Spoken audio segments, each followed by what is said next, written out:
To be here today with three incredible leaders who are really spearheading innovation in the communications industry. And they're here to talk today about the ever-evolving and never boring topic of influencer marketing.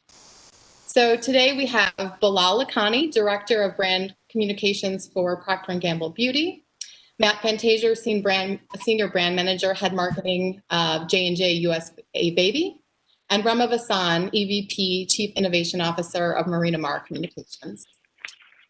So, like with all marketing disciplines, the influencer landscape has been significantly impacted by the events of 2020. People are rethinking every aspect of their lives, from how and where they spend their time and money, to what they truly value, to what type of content is most interesting to them. And that means, brands who once thought they knew their consumers inside and out now may have to rethink how best to connect with them. Unfortunately, influencers, known for really being on the front lines of social conversation, can help play a very helpful role in navigating this ever-changing landscape. So with that, I would love the panelists to introduce themselves and just talk a little bit more about the role that you play in your organization. So Matt, please feel free to start. Sure. Matt Fantazier. I am work on our US Baby business, and really I'm looking across everything, with influencer being a piece of it. But 2020 and the pandemic and everything that's gone on this year has turned, it feels like, every part of the marketing mix upside down. We're going to talk about influencers today, but we've had to really reevaluate how we come to market, what our consumers are looking for. I mean, I think that's the biggest thing, is the expectations of our consumers has absolutely changed, and being able to respond to that quickly has been critical this year. Bilal, feel free to go next. Absolutely. So I'm Bilal Lakhani. I lead P&G's Global Influencer Center of Excellence, where we spend a lot of time thinking about the future of influencers, which is why I'm excited about this panel, not just as a speaker, but as a listener. And then the other interesting thing is I'm also an influencer back home in Pakistan with 300,000 followers, which gives me an interesting vantage point to be able to see influencers from both sides of the aisle. So hopefully I'll be able to share some interesting insights with you guys on that and where the entire influencer industry is going. Wonderful. And as Kerry said, my name is Rema Vasan, and I lead innovation at Mar Communications. And it's an interesting title to lead, to be a chief innovation officer. I get asked all the time, what does that mean? So really, my role is to think about how we can really leverage the power of innovation, whether it's digital innovation, innovation across consumer marketing, corporate marketing, healthcare marketing, to really fuel and turbocharge what our clients' key business objectives are. So what's keeping them up at night? And certainly there's a lot keeping all of us up at night these days. And really, how do we pivot and leverage the power of innovation to deliver great solutions, whether it's digital solutions, influencer marketing solutions, which we'll talk about today, or otherwise to really help meet those business objectives. So incredibly excited to be here today and for this conversation. Excellent. Well, let's dive right in. So our first topic today that we're going to be covering is really the immediate impact that COVID-19 had on the influencer industry. So there are a number of reasons why we'd love to leave 2020 in our rear view, but I think COVID is certainly top of most people's list. And so we'd like to pay it a little special attention today. So with very little warning, both influencers and brands have had to pivot their social strategies in real time. So we'd love for you all to share your point of view on the current state of influencer marketing and how the role of communication, how the role of influencers in communications has continued to evolve. And specifically, if there are any examples of how in-depth audience understanding or really taking an audience-first planning approach has helped evolve your initiatives, please share those. Rema, feel free to kick us off. Thank you, Kerry. So as with any other marketing lever in this environment, and truthfully, really anything in this environment, certainly influencer marketing has seen a significant evolution. And I would say that, certain categories of influencers, so for example, travel and luxury goods, have probably seen a greater impact than, say, healthcare, fitness, or parenting influencers. But having said that, I would say the largest shift we've seen is really a much reduced focus on the glitz and glamour that we may have seen with influencer marketing in the past, and much more, I would say, really hyper-focus on what it means to live in this new normal, and an empathy, and really giving sort of inspiration, humor, tips and tricks in how to really like adapt to this new normal. If I had to summarize in sort of one pithy phrase, it's really the shift from, I would say, from reality TV to more reality. And influencers, to your question, Kerry, on sort of being audience first, they do have a unique advantage to succeed even in these unprecedented times, because they have such an access to how their audience is thinking, how they're feeling, what they're talking about, really that deep audience understanding, which is what makes influencers really successful, and really leveraging that access to that understanding to really take on a certain responsibility to help their audiences cope during these turbulent times, obviously within their sphere of influence, and also having the ability to quickly create reactive content based on what the audience is discussing, thinking, feeling. And there is a double-edged sword to that pivoting, which is if you pivot quickly, then certainly you both establish your following and you gain new following. If you don't pivot quickly enough, certainly it could have a negative impact on the influencer's following. But I would say overall, influencers really, what makes them successful today is what has made them successful in the past, which is really the authenticity and the trust in someone like me. And we're seeing certainly more and more the importance of that in this uncertain time. If you think about platforms like TikTok, where it's really about the gritty, authentic content that's being really, really successful, consumers are really craving those tips and tricks, the hacks, the humor, the inspiration, but also coupled with utility in sort of navigating this new normal. And I would say more and more now we're seeing everyday people becoming influencers because they are able to provide really great content that connects with audiences' lifestyle along with utility.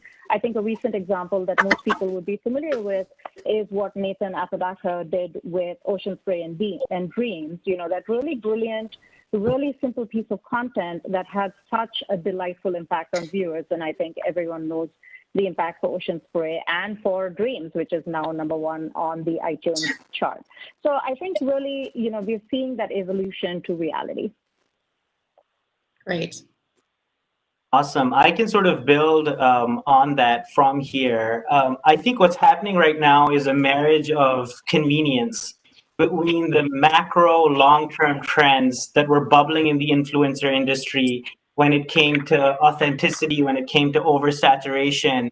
And they've been married with sort of the short-term acceleration that's been inspired by COVID. So COVID has dramatized, amplified, energized sort of everything. And what we're essentially seeing is a marriage and an acceleration of those trends.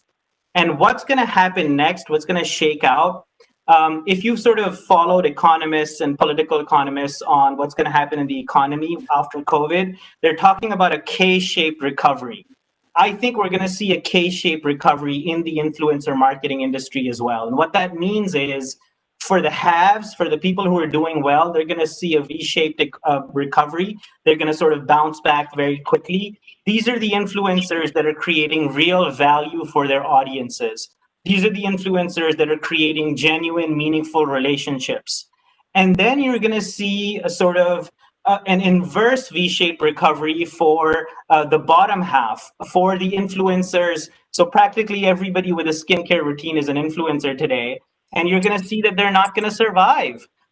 You're going to see that the fluff is going to fall. Sometimes I call them Insta butt models. But the point is you're going to see a lot of that, and I'm being direct, but you can see the oversaturation of influencer marketing, and you're going to see that shake out significantly. And I think just like COVID is going to disrupt industries working from home in a positive way, I think it's going to be a tremendous net positive for the influencer marketing industry once all of this shakes out. Yeah, I couldn't agree more. And this is the curse of going last with a couple of super smart people. These guys said it really well. But COVID's absolutely been an accelerant. If anyone who's been in this space the last couple of years, the idea of authenticity and connecting with your consumers is not new. It's become really acutely necessary in the last 7 or so months. We've become hyper aware of it, but this has been an ongoing problem. You can look at the statistics from the last couple of years. Consumers are wise to people being inauthentic and Instagram famous, things like that. But I think at a macro level, we're seeing consumers moving from a place of looking for inspiration to really connection. People are isolated. People are looking for human connection and practical knowledge. So this idea of utility and helpful hints, this is accelerated. So as we're thinking about our consumers and listening to the insights, what people are talking about, what are the actual cultural insights that we're trying to key on, I'm talking to a lot of new moms who are really scared about going to a hospital to give birth right now. They don't know if their partner is going to be able to join them in the delivery room. They don't know what questions to ask their doctor, what to pack. So we've leaned into that. We actually threw out our whole influencer plan in March, and as a lot of brands did, and came up with a new approach, knowing we had to deliver against what our consumers actually wanted, what they were looking for, not what we wanted to push to them. So, we were talking about these authentic stories about giving birth during a pandemic, trying to relieve stress and give useful information. So, it's been a big pivot, but I think it's an important one, and I think it's a trend you're going to see a lot more of. I don't think this is going away. It's just accelerated us into a place of, meaningfulness and utility. Yeah, I mean, I think that certainly sets up our next topic really well.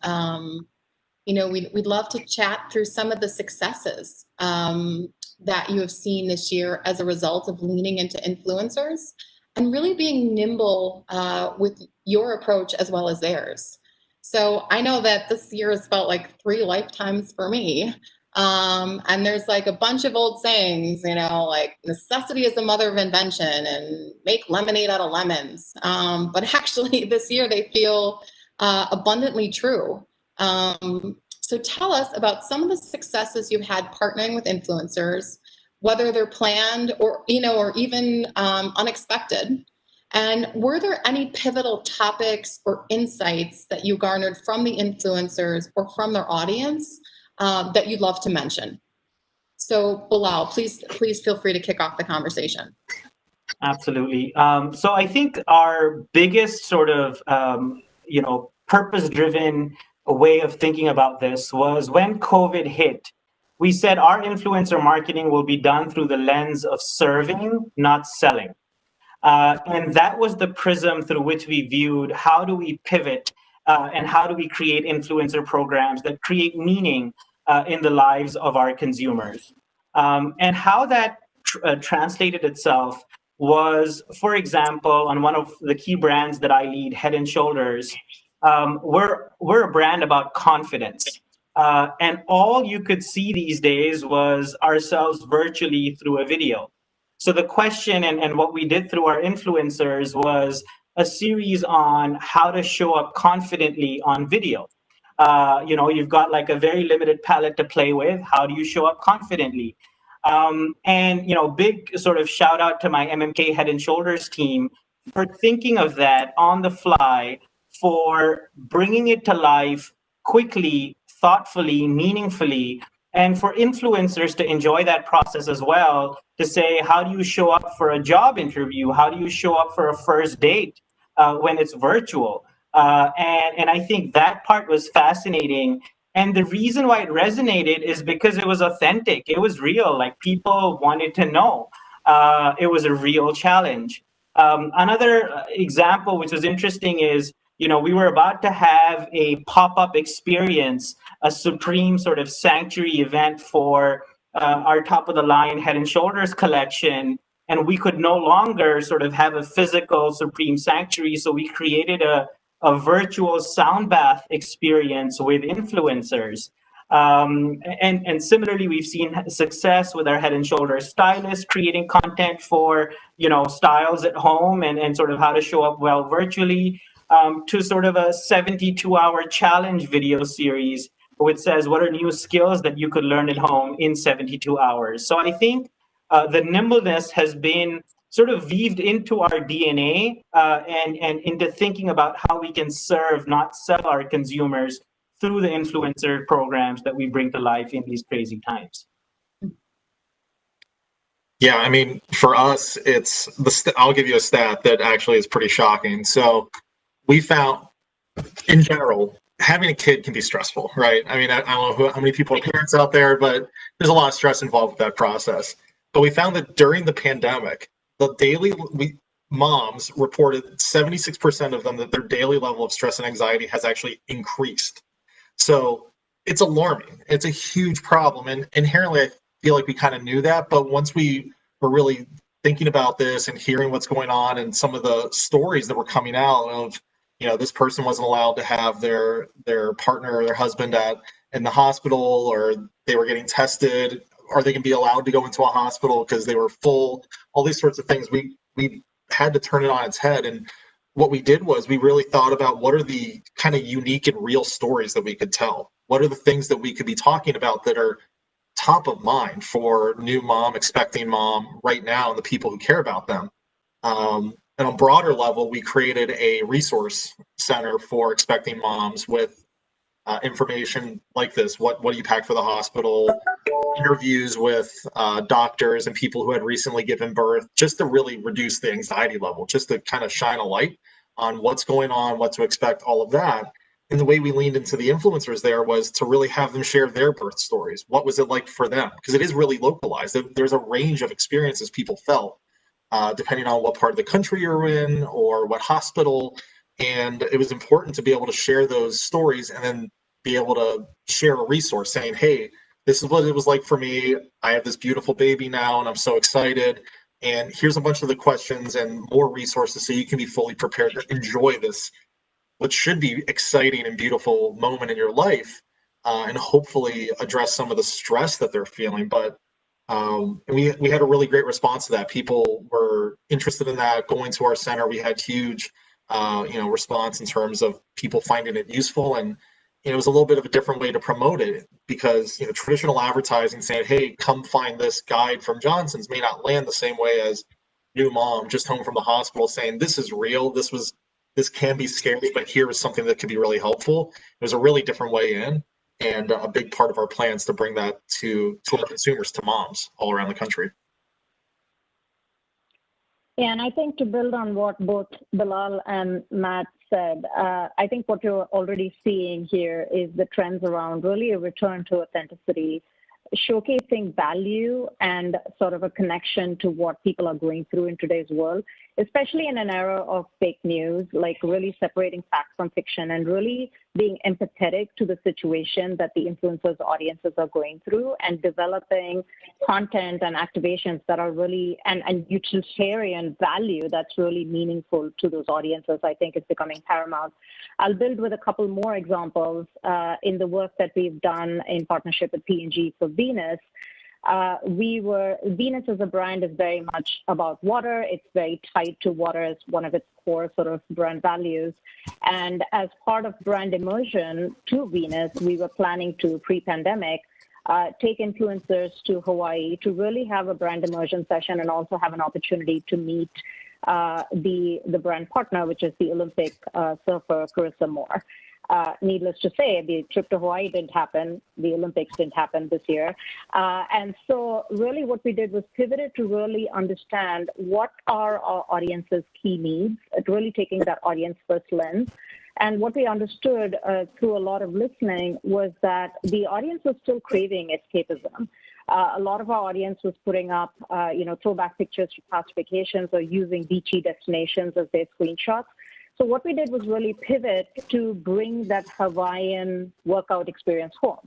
So we partnered with Surfset, which is an online workout partner, to create a Venus Hawaiian workout that you could do at home for editors, influencers, as well as for their audiences. So really thinking about how you can be relevant to those audiences in these unprecedented times with authentic, empathetic, and meaningful content, I think is critical. The other interesting sort of trend that we've seen is really the ability, with the significant increase in online spending over the last 7-8 months, we've also seen an increased ability to really measure not just upstream actions like awareness, engagement, and impressions, which are of course important, but also downstream actions like conversion and return on sales, whether it's through trackable codes or live streams or so on, which are gaining in popularity, and other like tech and data solutions, which we'll talk more about as we go forward. Excellent. Yeah, let's dive right into our third topic. So this actually is a really popular topic to talk about, you know, whether it's 2020 and we're in the midst of a bunch of change or not. So this idea of what is better, right? Short-term or long-term relationships with influencers, and how in 2020 might this impact their appetite to adapt their brand partnerships. So consumers are spending more time consuming content than ever before. They're also shifting behaviors to adapt to the changing reality of everyday life. Does the type of influencer partnership you structure have new implications in 2020? And are there any new negotiation points that have emerged this year? Matt, feel free to start. Sure.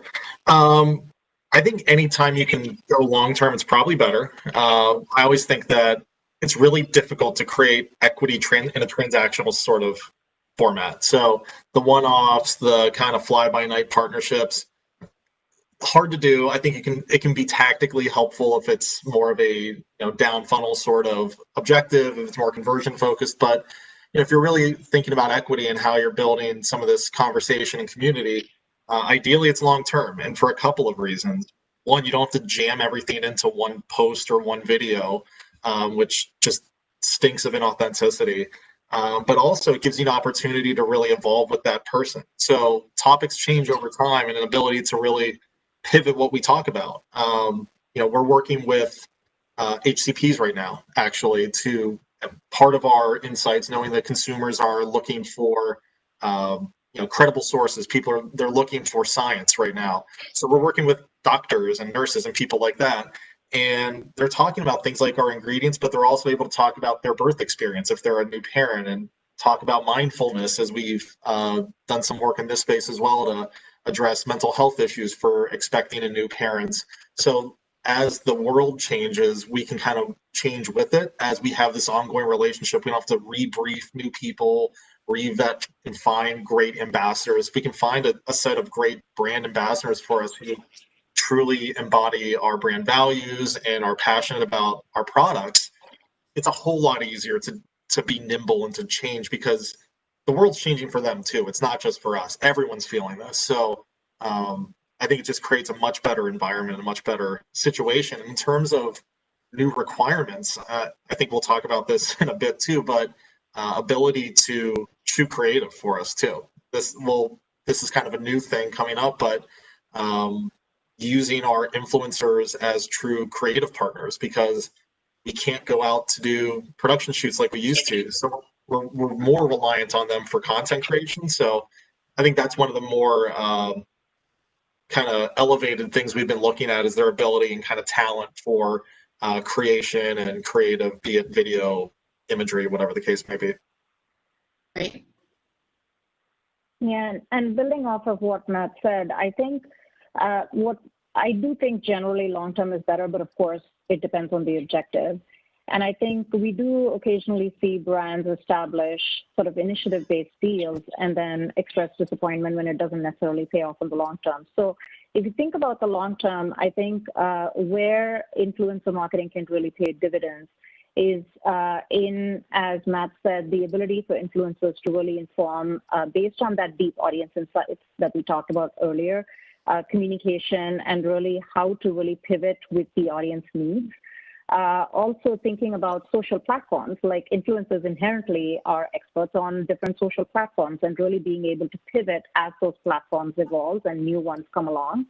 And then actually helping inform even upstream innovations, product innovations or communications or trends. And then finally, they could also be advocates as needed for product safety, for sustainability, and so on. Is a really great example in the work we've done, again, in partnership with P&G for Pantene Gold Series. So Pantene Gold Series, the insight there, and this was based on a lot of sort of audience first listening, was that African-American women believe that a mass hair care brand like Pantene could not really develop a product that's specifically designed for African-American hair and texture and the unique needs.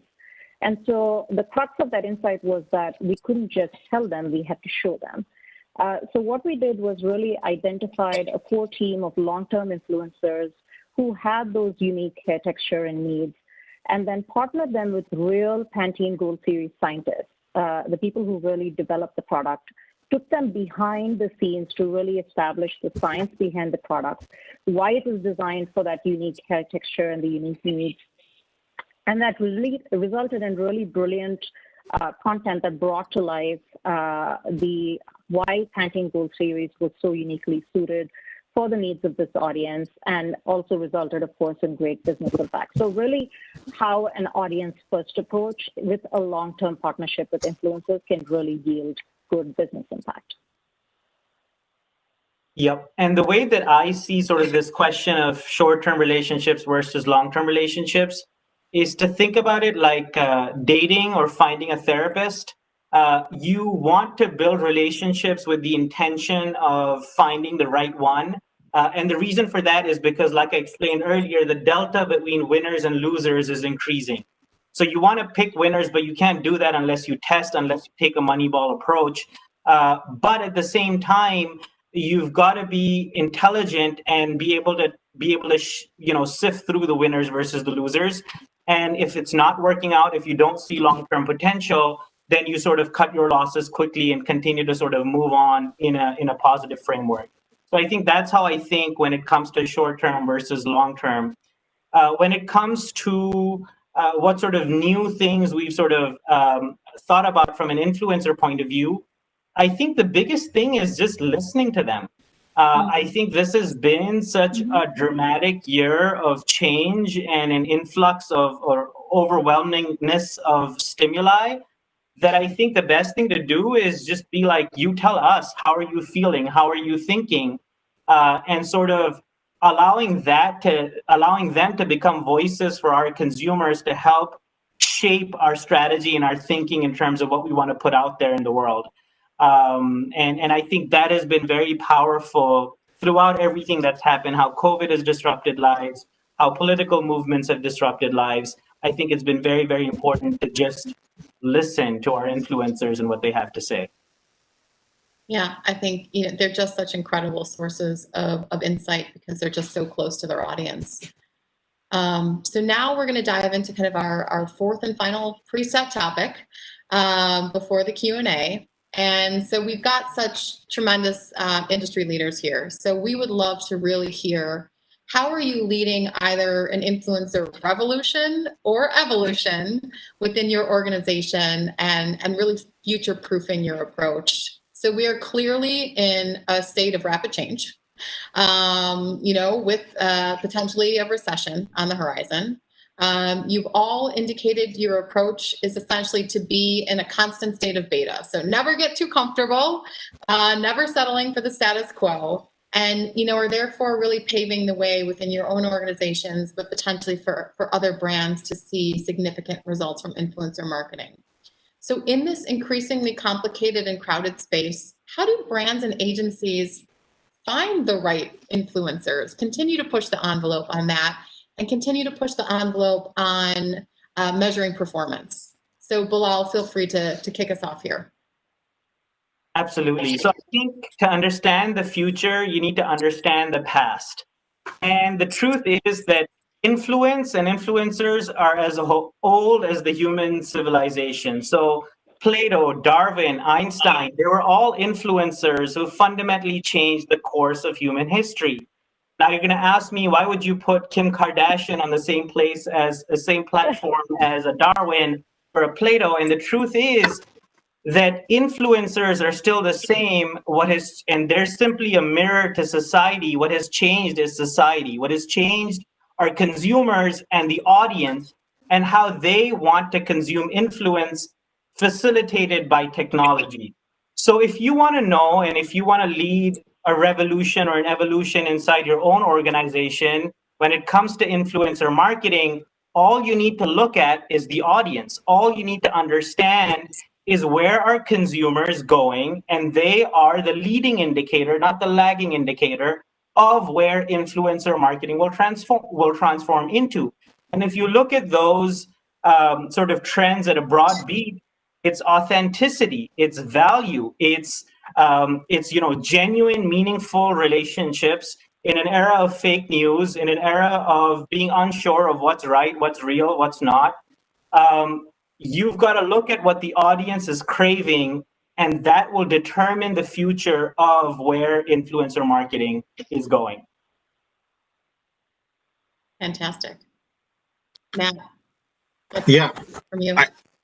I think the key here, two-part. One is, as mentioned, focusing on the influence and not the influencer. Like, who and what are you trying to influence, and let that lead you. That's not new, but I think that's something that brands broadly have gotten wrong in the past, focusing on number of likes or followers, but not thinking about who actually has influence on certain topics. Should I be working with a mom or a doctor or a celebrity? It depends on what my message is and who I'm trying to reach and how. But at a broad level, I think what we're really striving to do is incorporate the influencer part of our plans as just part of our plans. It's not a brand plan and an influencer plan, but how do we get to a place where this is just integrated into one holistic communications plan?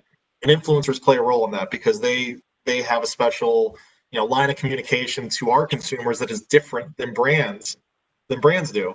So how do we integrate this both from a communication standpoint with national media? How are we integrating their creative and their skills into our own channels? Are we featuring them on our website or our social media feeds? Really just making it feel like one holistic community. That's the aspiration, and getting to that place, I think, is really our goal. And ultimately getting to a place where we can really tie this all together with the measurement and attribution to understand what's working best, what's truly being influential and helping us advance whatever our business objectives are for that specific program. Mm-hmm. Spot on. Yeah, I totally agree. And Matt, if you will, I'm going to pick up on something you said, which is who are we trying to influence? Before we think about the influencers, really the core to, I think, staying relevant, to Bilal's point, this is a concept that has existed since the beginning of time, but the core to staying relevant and future-proofing our approach is really who are we trying to influence? What is that audience's needs? And really, if you think about it, our audiences, our brand's audiences are the greatest source of inspiration and sort of insight that we can possibly tap into. And we think that that's our greatest understanding to help us navigate through these turbulent times, especially as we think about everything, but especially as we think about influencer marketing. And that's why at MMC we have developed a new capability called Audiential, which is really all about an audience-first strategic capability and approach towards influencer marketing. And what we really try to do with Audiential is really flip the paradigm, because influencer marketing, historically, influencers have been identified based on who the influencer's audience is, what is the size of the audience, where they're located, etc. We're really flipping the paradigm and saying that it's important to start with the brand's audience and find out who are the influencers most relevant to the brand's audience. So that's really the premise that Audiential is based on. And what fuels Audiential is proprietary data and technology that really allows us to look at how this audience behaves, how and where they shop, what content are they consuming, what are the trends with this audience. That really allows us to identify the right message with the right messenger, i.e. the right influencer, at the right time and in the right context, which I think is paramount at any time, but particularly in today's world. And what it also allows us to do, to what I was saying earlier, is also measure awareness, engagement, impressions, but also conversion without paid media. And not just from a consumer goods perspective, but also from a pharmaceutical perspective, it allows us to measure impact on RX script conversion, as well as impact on corporate reputation from a corporate communications perspective as well. And I'm happy to say that we're already leveraging it across several of our clients, including Johnson & Johnson and P&G. And we look forward to continuing to evolve, because that's the other, I think, simple premise of the world today, which is if you don't continually evolve and pivot, which is probably the most used word of 2020, you're not going to be as relevant to your audience. Yeah, no, absolutely. I think just to summarize, like 2020 has been, a challenge for everyone personally, but certainly, as marketers, we have unique professional challenges, and really listening to our consumers, and partnering with influencers who have kind of a different lens and a different ear to the ground, I think is really critical. It's all about partnership, and making sure we're meeting the needs of the consumer. So I have a chat box filled with excellent questions. If we would like to pivot to the Q&A part of the panel today. So here's one that I thought was really interesting, and I think any of you should feel free to respond to this. What innovations and technologies are you utilizing to execute your strategies? Has that changed since the pandemic began?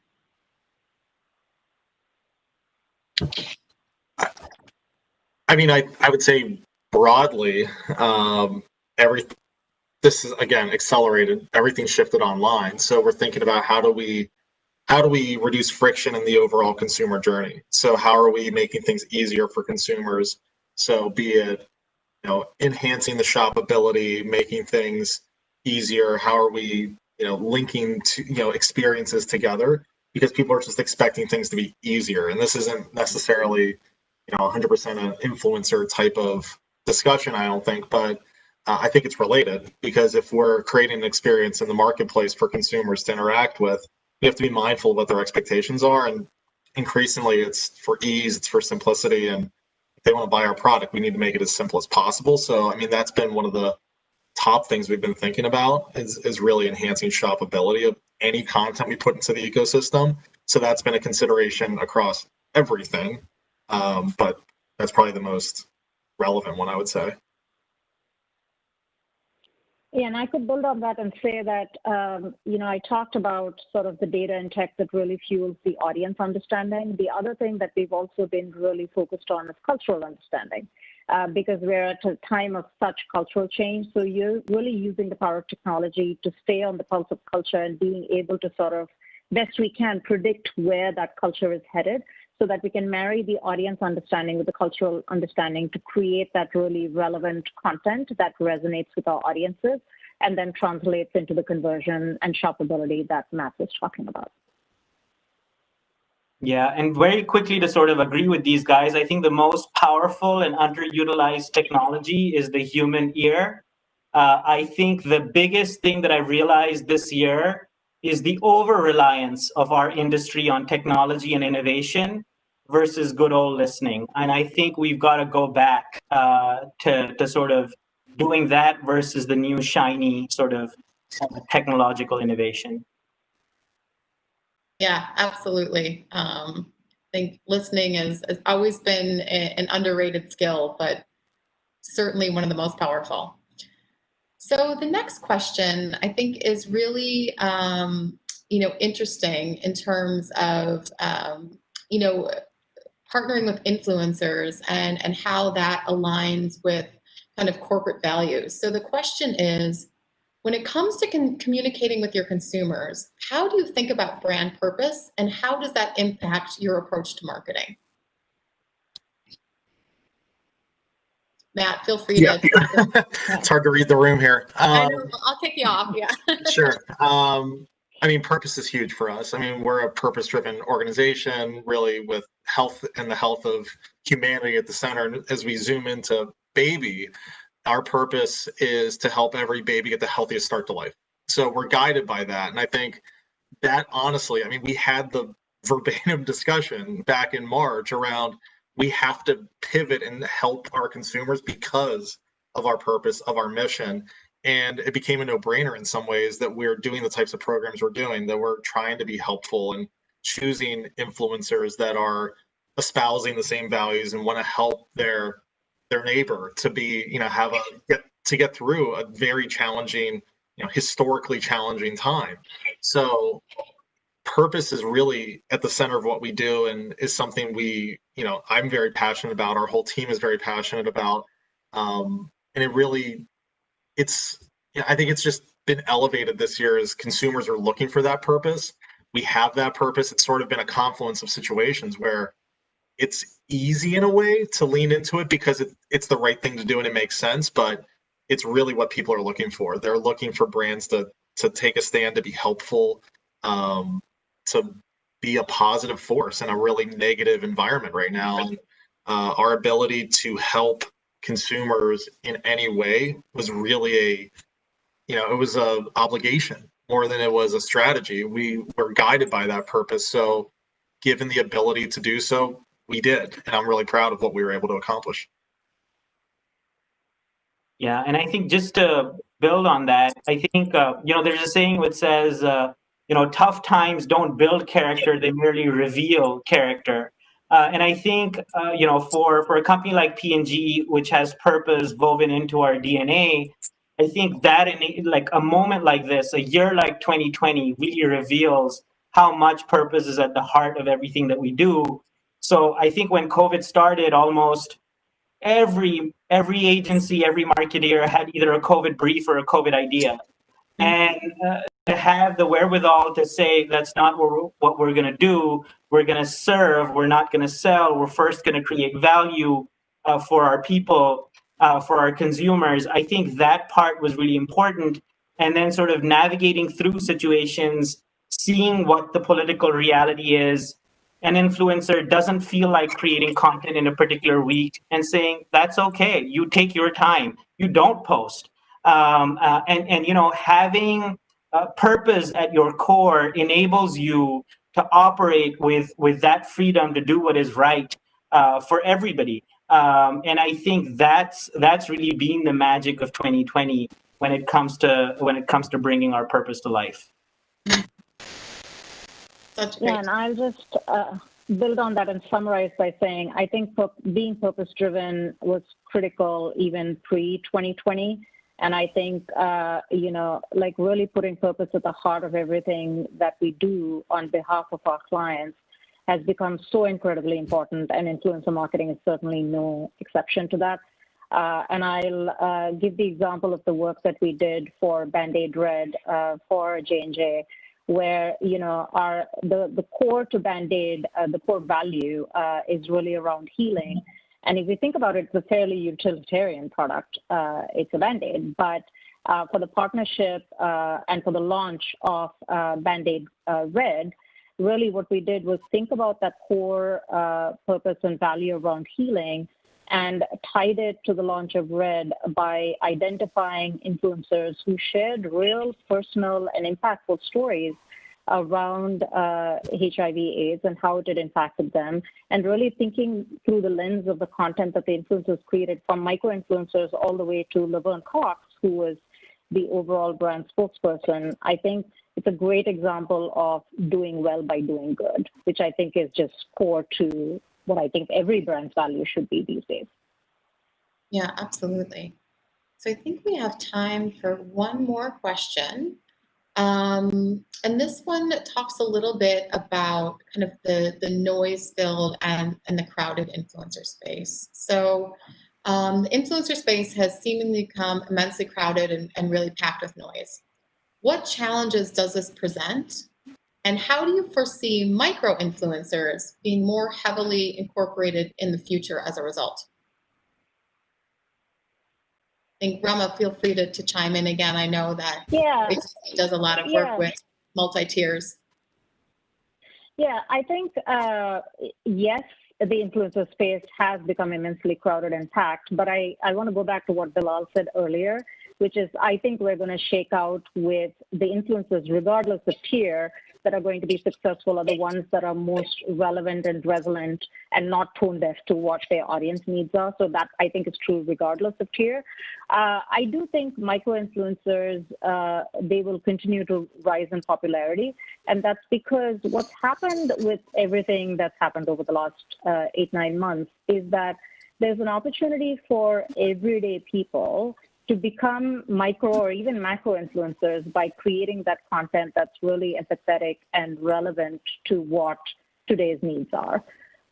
And I think the more that continues to be relevant, which I don't see that changing anytime soon, I do think micro influencers are going to continue to be sort of a core part of the mix moving forward because they have the ability to really engage with their audiences in a really deep, meaningful way as compared to the macro influencers where it's more about reach and a little less about engagement.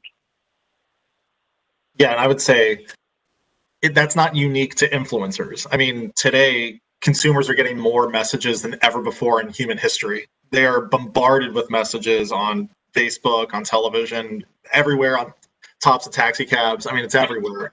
So, we have to focus on what's meaningful and what is actually going to be helpful and breakthrough and be unique. What are the unique and meaningful stories we can tell and be actually helpful to consumers? And I think if we're guided by that, that's the way to break through, be it in influencers or any other medium. But, just creating in these unprecedented times, we're here with you sort of message. Nobody cares. What are you actually doing about it? What are you doing to help and be impactful? Yeah, and I mean, I couldn't agree more. I think the last thing that I'm going to say on this is, how you think about physical environmental pollution, just like that. I think information is going to create noise pollution in the mind space that consumers have, and I think that any brands who are not contributing to the noise pollution, but instead delivering signals, not noise, will sort of rise to the top along with the influencers that are rising to the top.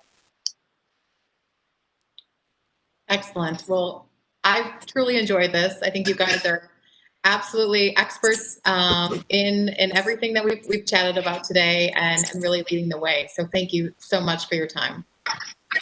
Thank you. Thank you for the opportunity. Thank you guys all so much. Thanks, Kerry, for moderating such a great session, and loved all your points at the end. I feel like we're definitely all being constantly bombarded with so many messages. It's hard to sometimes, find your way through the void, and showing that real action that you're taking as a brand really helps us stand out, especially in a year like this one. So thank you guys all so much for being here. We hope to have you back again soon. Awesome. Thank you. Thank you. Have a great day.